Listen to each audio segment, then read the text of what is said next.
Welcome to the Current Cut, your new go to spot for everything trending. We're serving up the hottest music, bold fashion, real local news, and exclusive artist interviews all in one place. Stay in the know and in the now. Follow us on Instagram and Facebook at The Current Cut Radio. Let's cut to what matters. This is The Current Cut. An expression spill over again and again because I live in a bad land, but a paradise that God created. Damn, where hate prevails. All right, y'all. I'm here with Mr. Tony Nollo. All right, at Yeah. T Nollo on IG. All right, if y'all don't know, you better go follow and get hip. All right. So, first question. hmm What was the first moment you knew you had something through rap? Oh man, that's it's been a minute. I would say I used to play around with it when I was in, I say middle school. So popular songs that was out, I just make the class laugh because I like remix them and just say some wild stuff. And they be Yeah. like, "Yo, sing that again." And I'm like, that's where that kind of started. And then my best friend Ollie, who started off doing music, he was actually we started off together writing on my grandparents' front porch. So he was already into it. So I kind of just kept writing and just got better as time went on. I felt like I probably was already musically inclined because my grandfather could kind of sing a little bit. He played certain instruments. My mother can sing. She played piano. Both of them played piano. Grandfather also played guitar. Dang. And I played piano. I can play too. So All I think it was right. kind of already in me. Yeah, and then an interesting story my mother told me from a while ago, and she like let me hear this tape that I don't even remember, but I was playing on the piano and kind of like rapping at the same time. I said I must have been about 4 or 5 years old. Like, where did you get this from? That's crazy. You got, Yeah, yeah, yeah, you was born with the gift. I love yeah. it. It must have already been dead, buried under something. Sometimes you be like, do I really got a talent? Like, look, I'm gonna go ahead and stick with this. Yeah. Yeah. I mean, it's confirmation. Everybody I know that know you, yeah, they say the same thing. So, yeah, you got it. Right. Yeah. How does your city or neighborhood influence your sound and lyrics? Well, of course, being born in D.C., raised in PG County, it's a little go-go influence because we known for go-go. So it kind of comes out with some of like I guess you could say, the slang and trying to incorporate some of the go-go sound. The main person, from our city that we had is Wale. So it's like we wasn't trying to copy too much of what he had going on, but it somehow that still influences the music, whether it's on a conscious level or a subconscious level, because it's kind of like the sound of the city. Yeah, I've always like thought that, I had like a love for Go Go and Wale and like just DC in general. Like I think Mhm. no one really listens to like the messages behind, the Right. music. Really it's different. It's a whole nother, deepness to it. Yeah, it is. All right, got another one for you. Yeah. What's the weirdest thing that's ever inspired a verse or a hook? Huh. That's a real good question. So I was getting, and I think I told a couple of people this. A lot of times when I was back when my father was alive, he had a landscaping business on the side. Outside of him being a like DC federal police officer, we used to have like do landscaping. So we'd be out like cutting grass in the morning or whatever, like summer break from school and things like that. And I would get inspired mainly from doing yard work sometimes. Like somehow I would get a lot of my ideas from either yard work or like even now with me being a service coordinator, going out to visit my clients and things like that. When I'm on the beltway, inspiration just hit, and I be trying to write while I'm driving, which isn't really the Yeah, safest thing to do, but that's you so got to get it inspiration out. be hitting, be in traffic. Like Yeah, true. And then if it comes to you got to take it while you can, grab it and remember what you're doing. I'm telling you, if you get to a safe enough speed while you're on the highway, you got enough Look, distance. Try to write as much as you can. you can multitask. It's okay. Yeah, You know? pretty much. Only the talented can do so. only. Still gotta be Oh, careful though. okay, because we don't need everybody just doing that. Nah, That it'd be a pile up on the highway if that was the case. listen, It'd be pretty bad. it already is. Right. Yeah, no, it actually already is. We don't need no more. I got Mm-mm. one. What was the first beat you ever wrote to, and do you still remember your bars? Mm, that's a good question. I think the first thing I wrote to didn't even have a beat. I think we were just sitting on my grandparents' front porch and I just started writing. But I do remember in my parents' garage having like the karaoke boombox set up where I had That's one not. one thing on one shelf and I had like the CD player on the other. And we had these instrumentals. I remember one of the first beats I rapped off of is like a Slick Rick beat, like a Slick Rick and Outkast beat. I don't remember what I was saying on there, but some of those tapes I know, and I go back, when I went back and listened, I'm gonna say, man, what was I rapping about? Like, what is this? That's amazing that you still have the tapes, though. Yeah, they somewhere around, they collecting dust. A couple of tapes broke. Tapes will pop on you, different things like that, or I yeah, remember the it was a rewind. struggle. Mm, yeah, That last rewind that you hit on there and the tapes ended forever. yeah, that could be his last life. You never Right, know. right. Just never know. How would you describe your style? Um, I'm more on a conscious level, even though I like to do some commercial, some party music or whatever. I would say it's more of like a vibe type music.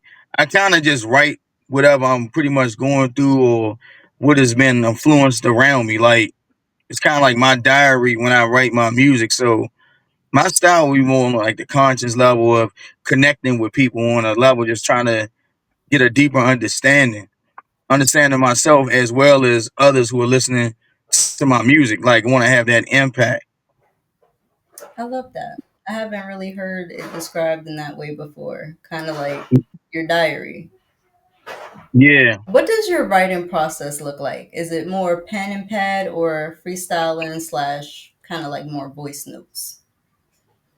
Mm, it's a combination of a couple of things, actually. So sometimes when I come up with my hooks, I use my voice recorder so I can get the idea out as well as to keep the rhythm. Because sometimes the worst thing as an artist, well, I talked to a couple artists before, when you forget the rhythm of something, it is so hard to snap it back in place. So my writing process sometimes starts off with me coming up with the hook, and then I just keep the hook down. Like, okay, bet that's how the hook go. Then I go into my notepad on my phone and start writing the verses. Sometimes I just get inspiration on the beltway or wherever I'm at. I just start writing. Then I put a hook with it because sometimes it just starts off with a verse or idea, and I come up with the title of the song. Sometimes off the back, I just know what it's going to be. I come up with the title and I just start writing. Yeah. Shush. I feel like that process is just like magical. I feel like when you can piece those things together, and even like if you start working on it and you can come back to it later and kind of pick it back up, it's Hmm. that's magic. That's crazy. Yeah. Is there a track that you've written to that you felt like is too personal to share or release? Yeah, I got a couple of them. I wrote so much music. I got a couple of those. I be like, okay. So because I drop a lot of projects, it also be trying to figure out what project is this gonna fit on. Because if I put it on this project, it's not gonna fit the rest of the album. And then some of that stuff, I'd be like, should I say that? I don't know what's gonna happen if I release this one. Like, what type of impact this about to have? Like, hold up now. I Yeah, don't need. You don't need certain unknown numbers calling you. Like, oh, you sure you want to say that? like I heard you say, da, da, da, da, da. Like, yeah, you all look outside and you got black suits at your front door. Like, yeah, you done messed up now. The whole Men in Black squad at your Men in door. black outside. We don't need that. No, no, no. Nah, What non musical experiences or people have shaped your artistry the most? actually, sometimes just being around my clients. So the struggles that some of my clients go through, because I'm a service coordinator for the homeless community with Montgomery County. So a lot of times we're dealing with getting people placed into housing, and once they're in housing, to maintain the housing. So sometimes just going out visiting them and talking to them, sometimes that actually kind of helps, because it's like, all right, it also makes you a little bit more humble, than seeing certain people just struggle. Like certain stuff you might even look at on social media. It's like it might give you an idea for a song or whatnot. Just like I know you heard before, people say treat the janitor like the CEO. Yep, So sometimes that humbling, just watching people come up and just giving that same respect to somebody who may be at a different hierarchy than the other. I agree. It kind of just goes back to that golden rule, like treat someone else how you would want to be treated. I don't think it's Exactly. that hard, but people out here be tripping. Man, people make that right there a lot harder than what it should be. It's like, why are you even being like that? People like, you don't have to go outside. You don't have to interact. If you're gonna be like that, it's okay. You can just stay home. You can stay in the house. Yeah, it's all right. You ain't gotta come outside. You ain't missing nothing. We ain't missing you. Right. Right. Stay off the street. Yeah. Do you produce your own beats or work with yeah, specific producers? So a lot of times I have a certain team of producers I go to. Um, there's like certain in-house producers I have. Then there's certain internet producers. Like if I scroll through maybe a tight beat, I look up the producer's information and I lease the beat. But also just started back getting into making beats myself. Actually, one song off my new album, I actually produced on it. Okay, okay. Hmm. Yep. How do you handle promotion and what's one hustle tip you swear by? Oh man, promotion.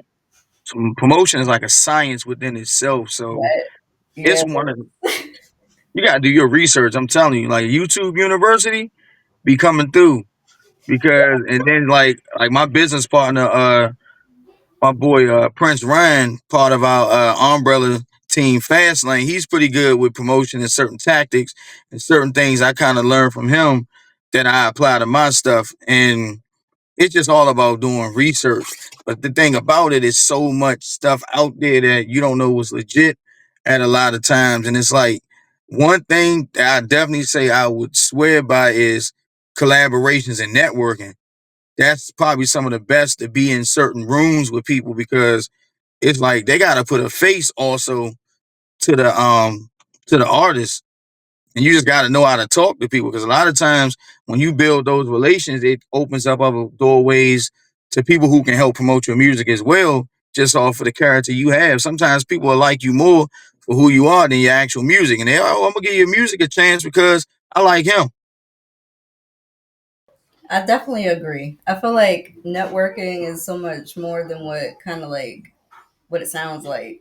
It's really Mhm. building like those connections and like bringing your community together and other communities together. Like it's really the dopest thing ever. I feel like people be sleeping on it so heavily.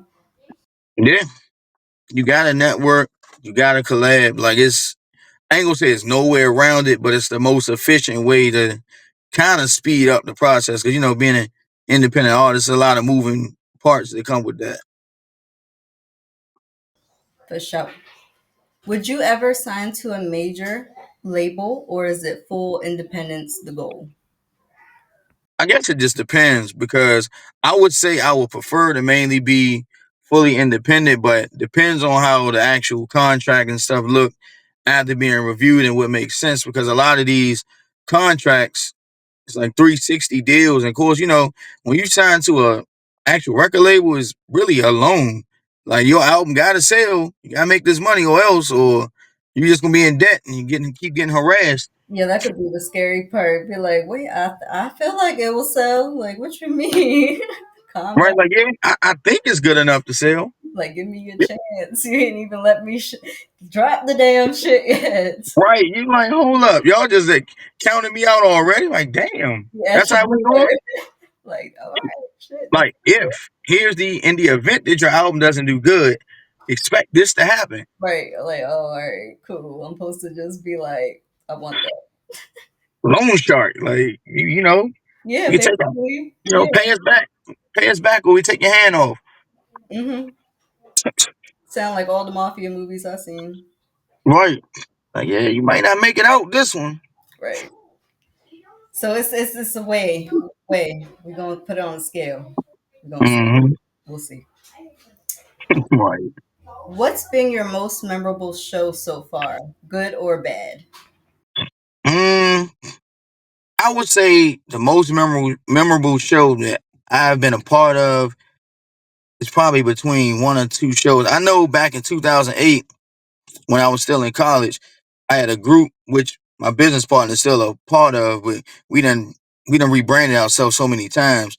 But we got the opportunity to open up for Shorty Low in DC at a club that used to be called the Avenue. They became Lux Lounge, and then the club ended up being shut down. But we opened up for Shorty Low as a group called Diamond Family back around about 2008. That was memorable because we had never been in front of that many people. So it's like everybody about to be running on straight adrenaline and try to get through this show. And we didn't get to meet Shorty Low. That's the crazy thing. We opened for him and he was there, but If we had I'd been have there been like, all night. y'all want me to do all the things, I want to see, bro. I would have been Right? like, We bro, like, where is he at? that's crazy. I did not know that. Yeah. Like, where's this guy at? Yeah, yeah, yeah. No, I would have been like, okay, can I get like a picture or something? Like, Damn. like I get some proof that we was even here. But that's definitely dope. Hmm. Do Oh yeah. you approach a live show differently than a studio session? You said a live show? Hmm. Yeah, definitely. Because the thing about the studio, yeah, you might have a couple of people in there that's kind of like an audience and kind of have feedback. But with a live show, you don't know who's out there. So it's like you trying to figure out the best way to connect, how to have the best eye contact, how to work the stage. And then a lot of times you have this thing in your head before you come on the stage, like, wait a minute. I envisioned it like this, but it went like that. It was still Right. okay, but I could have did better. Yeah, that's always like, I know when I like hosting things sometimes it's always there. It's like a consistent little like, did you do this? Did you say that? Did you all, Mm, yeah, all the things. I'd be like, I don't know. I hope so. right. You sit up there and be like, wait a minute. Did I skip a line? But it sounded like Right. I didn't. But I know something's probably missing there. It'd just be open. Right, like, Just it'd be okay. right, yeah. They might not notice. I noticed, but they might not. How could how could they know? That's why I'm keeping How it. can they know though, right? You like, yeah, maybe they didn't. They don't. Right, they ain't noticed. Are there other local artists you want to collaborate with or uplift?